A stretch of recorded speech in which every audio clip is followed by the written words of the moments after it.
11월 29일 주일 말씀 시작하겠습니다. 오늘 우리가 함께 나눌 본문은 출애굽기 37장 1절부터 9절입니다. 저희가 오늘 언약궤를 다룰 건데요. 같은 내용을 출애굽기 25장 10절부터 22절이 담고 있는데요. 여기에 조금 더 내용이 자세하게 표현되고 있습니다. 그래서 이 두 본문을 가지고 살펴보도록 하겠습니다. 저희는 지금 주일마다 출애굽기를 살펴보고 있죠. 그 중에서도 성막을 살펴보고 있는데요. 오늘은 성막의 핵심이라고 할 수 있는 언약궤에 대하여 나눠보도록 하겠습니다. 언약궤의 명칭은 성경에 여러 가지로 기록되어 있습니다. 하나님께서 제일 처음 언급하신 이름은요, 증거궤입니다. 보통 우리가 법궤라고도 부르는데요. 히브리어 원어에는 법궤라는 말이 없이요, 그냥 궤로 되어 있습니다. 그러므로 증거궤 또는 언약궤로 부르는 것이 좋을 듯합니다. 증거궤의 모양은 가로가 약 1m, 또 세로와 높이가 각각 약 75cm 되는 상자입니다. 역시나 조각목으로 만들고 금으로 쌉니다. 윗부분은 언약궤의 크기와 같은 크기의 덮개로 덮습니다. 이 덮개를 속죄소라고 부릅니다. 이 덮개 위에 날개가 있는 두 그룹을 만들어서 속죄소를 덮죠.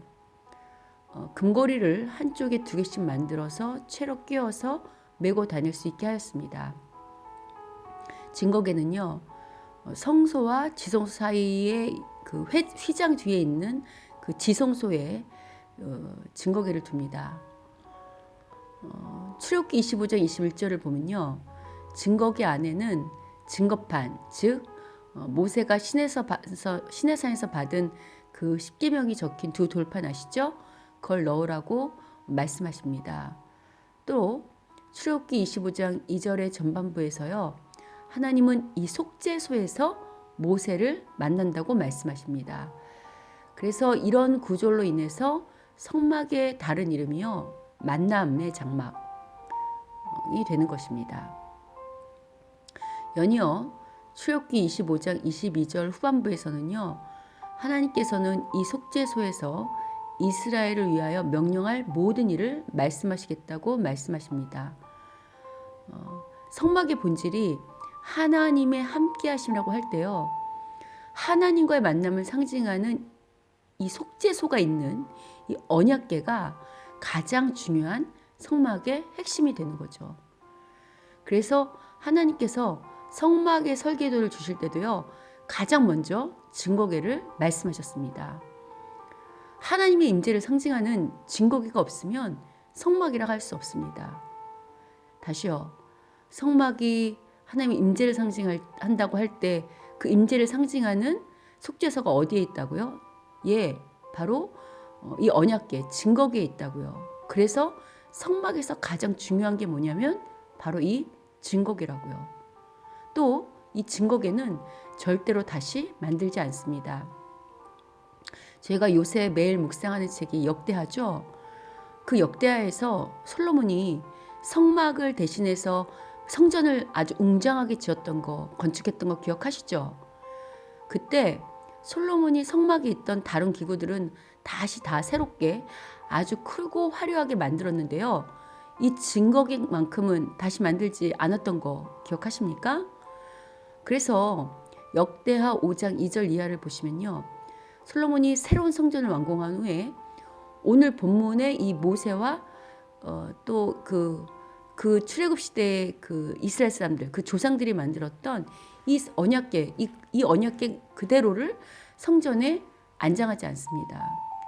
안장하지 않습니까? 그런데 솔로몬이 성전의 언약궤를 안장할 때요, 참으로 조심스럽게 정성을 다하여 안치시킵니다.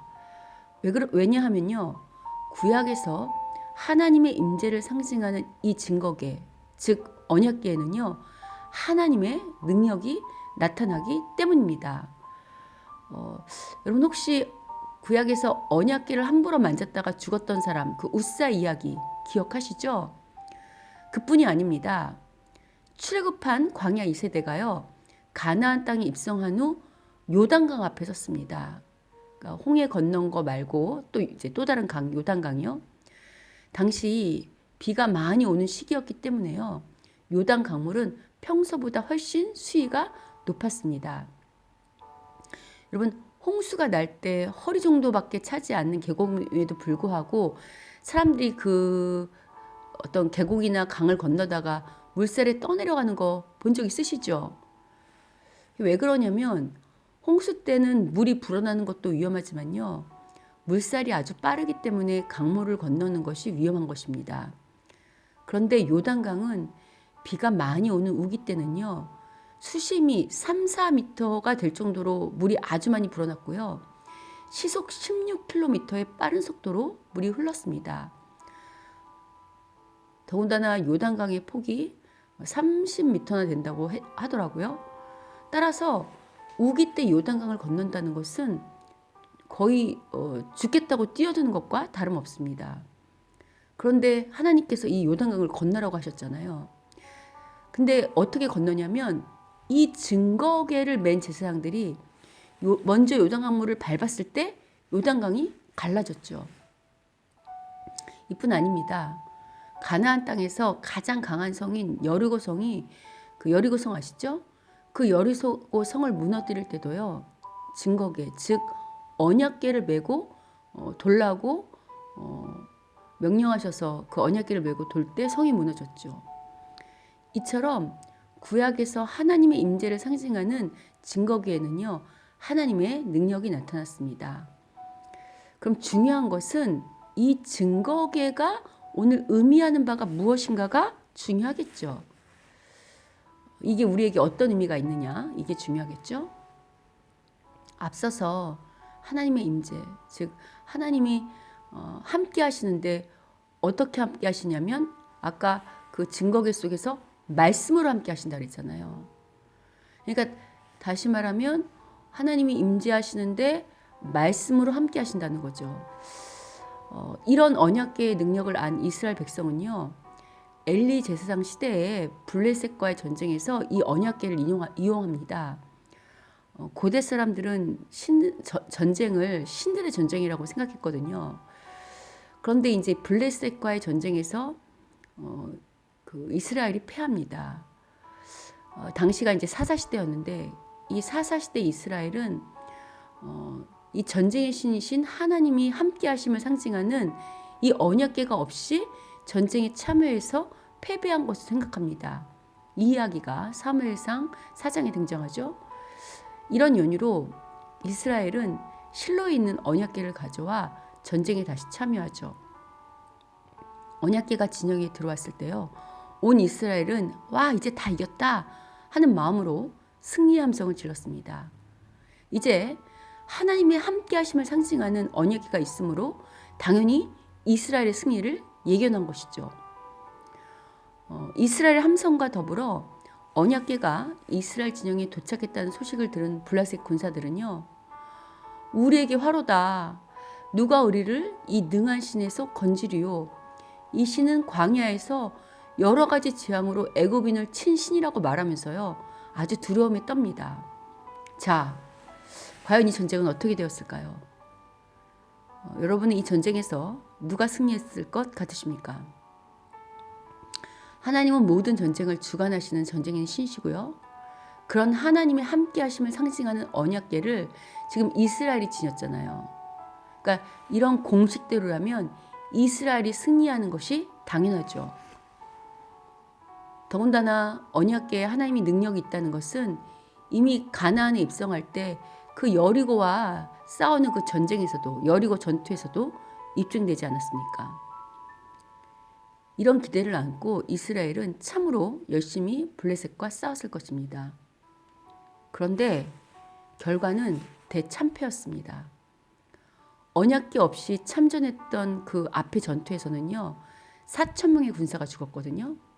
그런데 언약궤를 가지고 다시 블레셋과 붙은 그 전투에서는요. 3만 명이나 전사했다고 사무엘상 4장 10절과 11절이 말하고 있습니다. 더군다나 이 전쟁에서요. 당시 대제사장이었던 그 엘리의 두 아들 홈리와 비느하스도 죽을 뿐만 아니라요. 어이없게 하나님의 함께 하심과 능력을 상징하던 이 언약궤까지 블레셋에게 빼앗깁니다. 왜 이런 일이 발생했는가? 하나님께서 능력이 없어서요. 전쟁에 패하고 언약궤까지 빼앗긴 것일까요? 그렇지 않죠. 하나님이 전쟁의 신이며 능력의 신이라는 것은 우리가 역대하를 통해서 요새 그 역대하 이야기를 통해서도 알 수 있을 뿐만 아니고요. 이 언약궤를 빼앗겼다고 그랬죠. 블레셋에. 그 언약궤를 빼앗긴 블레셋에 들어가셔서 하나님께서 홀로 친히 증명하십니다. 어떻게 하나님이 능력의 신이라는 것을 증명하시는가? 언약궤를 빼앗은 블레셋은요.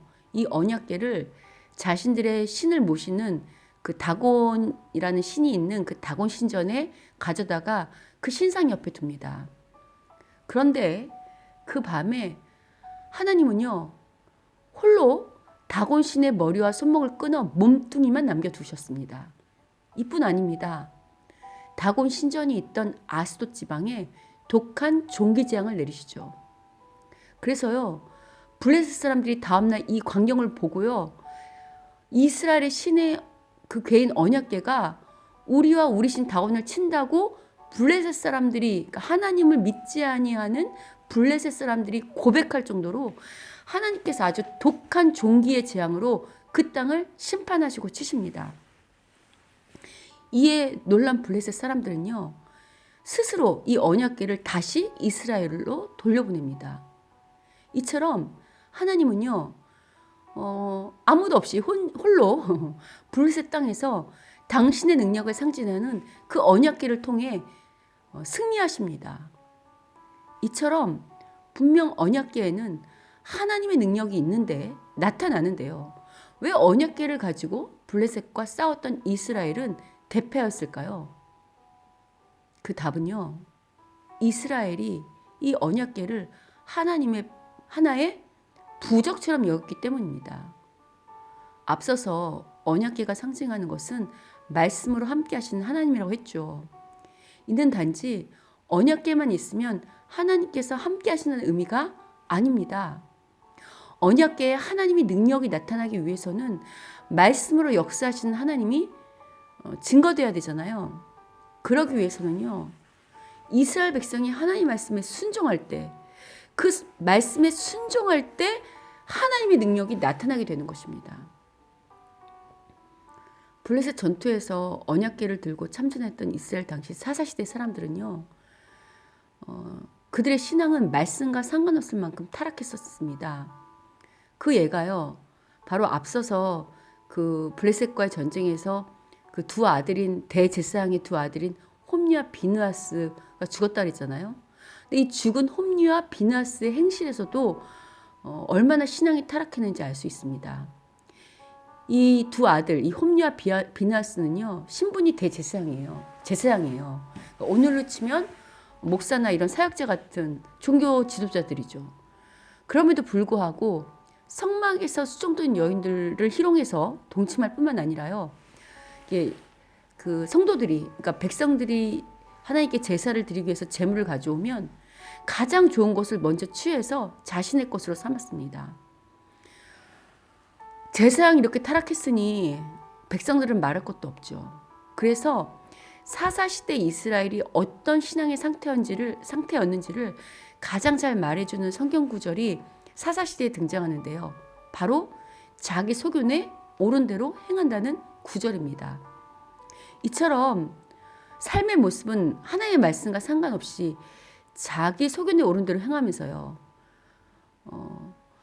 전쟁에 나갈 때는 마치 우리가 어떤 부적을 들고 나가는 것처럼 언약궤를 들고 나간 그 이스라엘 백성에게 하나님께서 능력을 베푸시지 않는다는 것은 당연한 것 아니겠습니까?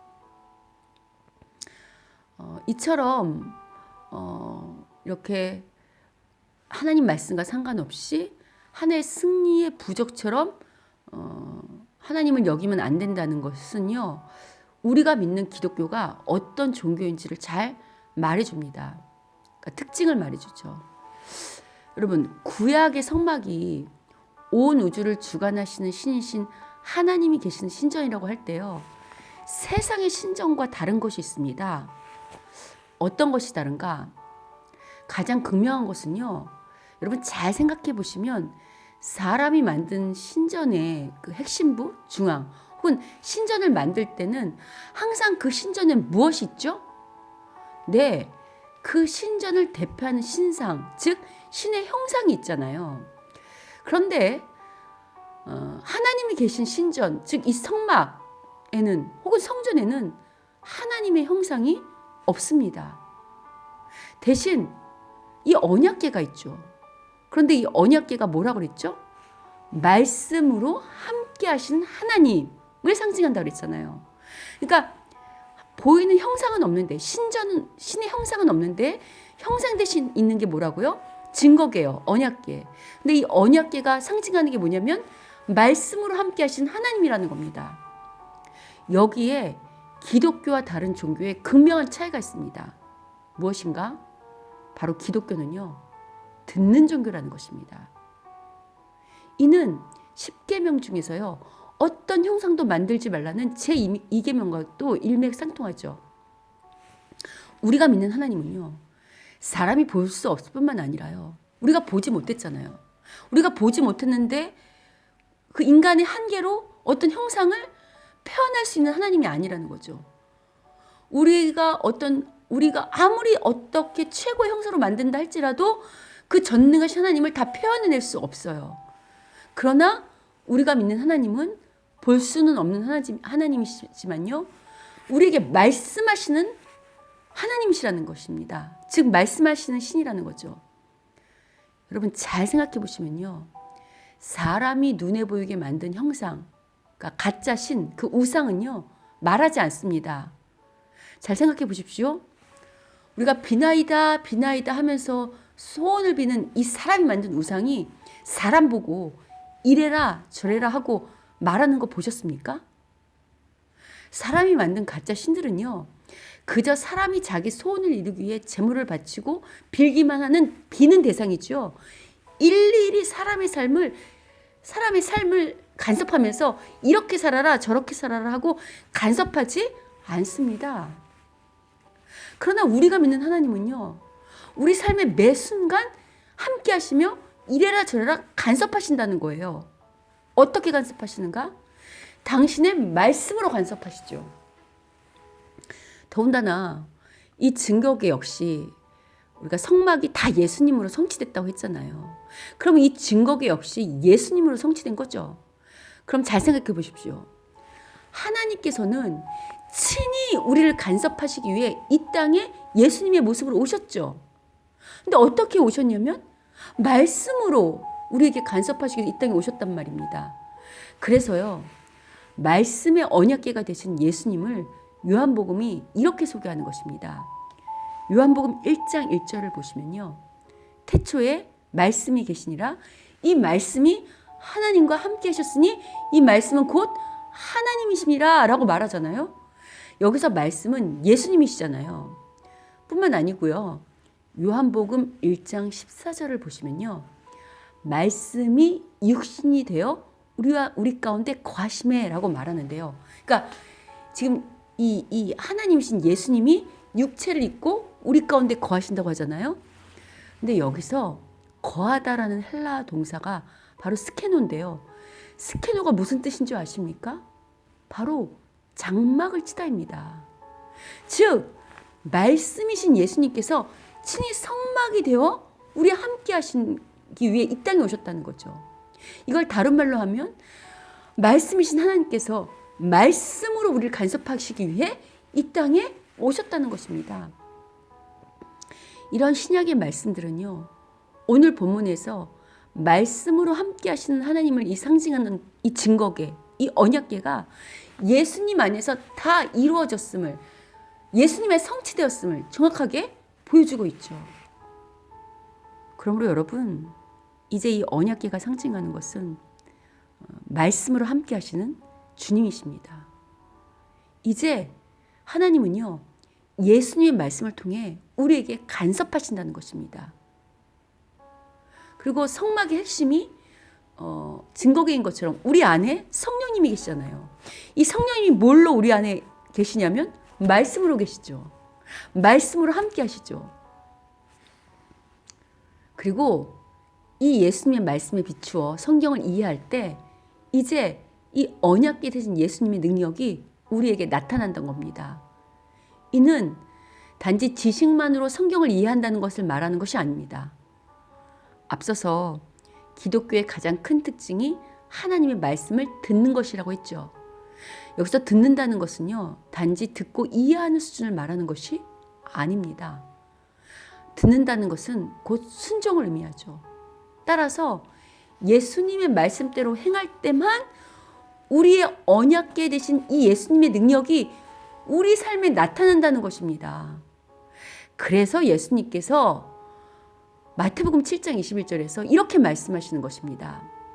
나더러 주여 주여 하는 자마다 다 천국에 들어갈 것이 아니요 다만 하늘에 계신 내 아버지의 뜻대로 행하는 자라야 들어가니라. 뿐만 아니라 계속 이렇게 말씀하시죠. 누구든지 나의 이 말을 듣고 행하는 자는 그 집을 반석 위에 지은 지혜로운 사람 같다. 비가 내리고 창수가 나고 바람이 불어 그 집에 부딪히되 무너지지 아니한다고요. 그러나 나의 이 말을 듣고 행하지 아니하는 자는 그 집을 모래 위에 지은 어리석은 사람 같으니 비가 내리고 창수가 나고 바람이 불어 집에 부딪힘에 무너지고 그 무너짐이 심하다고 그렇게 말씀하십니다. 어떻습니까, 여러분? 여러분의 이 삶의 집을 반석 위에 든든하게 짓고 싶고 하나님의 능력이 나타나는 그런 탄탄한 인생이 되고 싶습니까? 그런 말씀대로 행해야 한다는 것입니다. 예수님만 이렇게 말씀하시는 것이 아닙니다. 이제 예수님의 능력을 경험하여 초대교회를 세웠던 예수님의 제자들도 이렇게 말하죠. 내 형제들아, 만일 사람이 믿음이 있노라 하고 행함이 없으면 무슨 유익이 있으리요? 그 믿음이 어떻게 자기를 구원하겠느냐라고 야고보서 2장 14절이 말하고 있습니다. 이뿐 아니죠. 그 유명한 말, 행함이 없는 믿음은 그 자체가 죽은 것이라고 야고보가 2장 17절에서 말하고 있지 않습니까? 그렇습니다, 여러분. 행함이 없는 믿음은 죽은 믿음입니다. 이 말을 달리하면 순종이 없는 믿음은 죽은 믿음이라는 거죠. 여러분, 우리가 이렇게 열심히 예배를 드리고 오늘도 우리가 말씀을 열심히 듣잖아요. 또 기도도 열심히 하고. 우리가 말씀을 열심히 듣고 기도하고 이런 것들은 단지 부적처럼 여기시면 안 됩니다. 예배 드리고 교회 다니는 게 그 이스라엘 백성처럼 내가 예배 드리니까, 내가 말씀을 들으니까, 내가 기도를 하고 있으니까 하나님의 능력이 나타내겠지라고 생각한다면 그건 큰 착각입니다. 마치 그 사사시대 이스라엘 블레셋과 싸울 때 언약궤를 부적처럼 들고 나갔던 그런 이스라엘과 같은 똑같은 착각입니다. 우리 삶의 능력이 나타나려면요, 바로 순종할 때, 하나님 말씀에 행할 때만이 우리가 정말 하나님의 능력이 나타낼 수 있고, 그렇게 행하는 자만이 정말 구원받은 자라고 야고보가 말하고 있는 것입니다. 오늘 말씀을 다시 정리하면요, 말씀으로 함께 하시는 이 언약궤가 상징하는 것은 바로 말씀으로 우리와 함께 하시는 예수 그리스도를 상징하고요, 이제 우리와 늘 말씀으로 함께 하시는 이 언약궤이신 예수님의 능력이 우리에게 나타나기 위해서는 그분의 말씀을 듣고 행할 때, 순종할 때만 능력이 나타난다는 것입니다. 그래서 여러분, 기독교의 가장 큰 특징이 듣는 거라고 할 때요, 기독교가 능력의 종교이며 특징이 듣는 것이라고 할 때 이 말을 한 단어로 말한다면요, 기독교의 핵심은 순종이라고 할 수 있습니다. 여러분, 왜 내 삶에는 하나님의 능력이 나타나지 않는가? 왜 예수님을 믿어도 내 삶에 변화가 없는가? 왜 예수님을 믿어도 내 인생에 하나님의 뜻하심과 인도하심과 계획하심이 드러나지 않는가? 라고 의문을 갖고 계신 분 계십니까? 그 이유는 단 하나입니다. 우리가 순종하지 않기 때문이죠. 우리가 순종하면 하나님이 함께 하시고요. 우리가 순종할 때 말씀으로 우리의 삶을 간섭하시는 그 하나님의 능력이 나타날 것입니다. 여러분, 예수님 역시요. 어떻게 하나님의 능력을 나타내는지 잘 생각해 보십시오. 예수님 역시 십자가에 죽기까지 순종하심으로 하나님의 능력을, 하나님의 뜻을 이 땅에 드러내지 않으셨습니까? 다시 3차 대유행을 예고하는 이 코로나 시기에 다시 경제가 어려워질 것이고 다시 여러 힘든 일들이 있다고 예고하는 이 코로나 시기에 우리 힘든 분들 많이 계시잖아요. 많은 고민과 문제들 갖고 있는 분 계시죠. 이 코로나 시대를 이길 여러 가지 방법들을 세상의 사람들이 제시하고 있죠. 물론 우리가 그러한 지혜로운 이야기도 귀담아 들을 필요가 있겠지만요. 결국 인간은 이 코로나뿐만 아니라 모든 인생에 승리하는, 그리고 하나님의 능력을 나타내는, 그리고 모든 문제를 해결하는 유일한 방법은요, 바로 순종밖에 없습니다. 우리가 다시 한번 우리 삶을 돌아보자고요. 하나님 우리에게 요구하시는 게 무엇이 있는지, 우리에게 말씀하시는 바가 뭐가 있는지, 하나님 오늘 언약궤 되신 예수님이 오늘 내게 뭐라고 말씀하시는지, 그리고 나는 어느 지점에 순종하고 있지 않은지를 돌아보시고요. 오늘 이 말씀을 통해서 다시 한번 순종이라는 것을 머리로만 새기는 사람들이 아니라 우리의 손과 발과 우리의 전입격으로 정말 말씀을 행함으로 오늘도 나와 언약궤로 함께 하시는, 언약궤신 그 능력으로 함께 하시는 그 예수님의 능력이 우리 삶에 꼭 나타나기를 주님의 이름으로 축원합니다. 이제 날마다 주님의 말씀에 순종함으로 함께 하시는 참 언약궤신 예수님의 그 능력을 세상에 증거하는 우리 교회요, 이 말씀을 들으시는 모두가 되시기를 주님의 이름으로 축원합니다.